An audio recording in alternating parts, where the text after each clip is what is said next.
আসসালামু আলাইকুম, আমার নাম আহমেদ, শিবচর থেকে আইছি। হারুন কাকা কইছে আপনাকে বাড়িতে নাকি কামের লোক দরকার। আচ্ছা ঠিক আছে, পরে এসে এখন না, যাও। আল্লাহ তাআলা এই সংসারের রহমত বর্ষণ করুক। হ্যালো হারুন কাকা। হ্যাঁ কও হাসান। কাকা, আপনি না একটা কাজের ছেলে পাঠিয়েছিলেন? হ্যাঁ কেন পায় না হেনাই? কাকা আসছিল, কিন্তু আমি তাকে পরে আসতে বলেছি। এটা তুমি কি করলা? পোলাটা এত দূরে থেকে আইলো আর ওরে তুমি পরে আইতে কইলা? আমি আসলে বুঝতে পারি নাই। পোলাটাই প্রথম ঢাকা শহরে গেছে, ওর তো শহরে কেউ নাই, এখন ও কই থাকবো কি করবো? কি কাকা, ওর কেউ নাই? এই তুমি, আমি আহমেদ। তা তুমি কোথায় গিয়েছিলে? তোমাকে সেই কখন থেকে খুঁজতেছি। আমি ঘুরে ঘুরে আপনাকে শহরের সৌন্দর্যটা দেখলাম ভাইজান। তোমাকে আমি অপমান করে বাসা থেকে বের করে দিলাম, আর তুমি আমার সাথে কি সুন্দর করে হেসে কথা বলছো।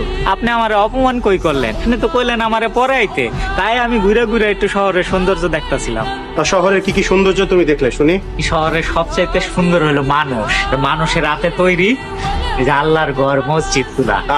আর একটা সুন্দর দৃশ্য আছে, আজানের পর মানুষ যখন দলে দলে মসজিদে আসে, কি সুন্দর লাগে দেখতে। আর মসজিদে নামাজ পড়তে এত মানুষ দেখা মনে হইলো শহরের সব মানুষগণ মসজিদেই।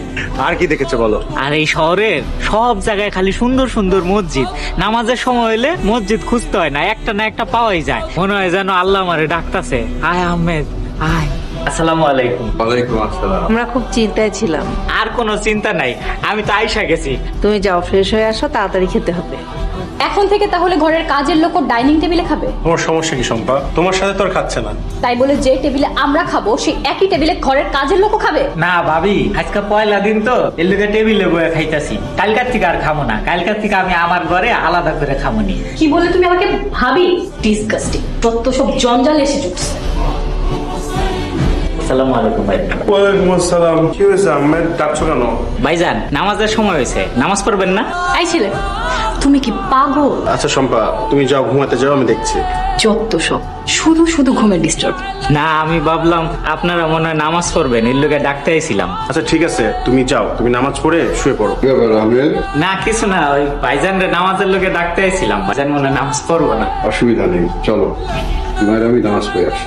চলে। তুমি তো দেখছি সব দায়িত্ব বুঝেই নিয়েছো। নিজের মনে করলে দায়িত্ব বুঝা নেওয়া লাগে না, আপনা আপনি চলে আসে। ঠিক আছে, কাজ করো, ওইভাবে যাই। তো আপনি গিয়ে টেবিলে বসেন, আমি নাস্তা নিয়ে আইতাছি। আজকে সবজিটা তো চমৎকার হয়েছে। ডিসগাস্টিং। আহমেদ, আচ্ছা সুন্দর রান্না তুমি কোথা থেকে শিখলে? খাউনের দায় কইতে পারেন, পেটের দায় শিক্ষা লাইছি।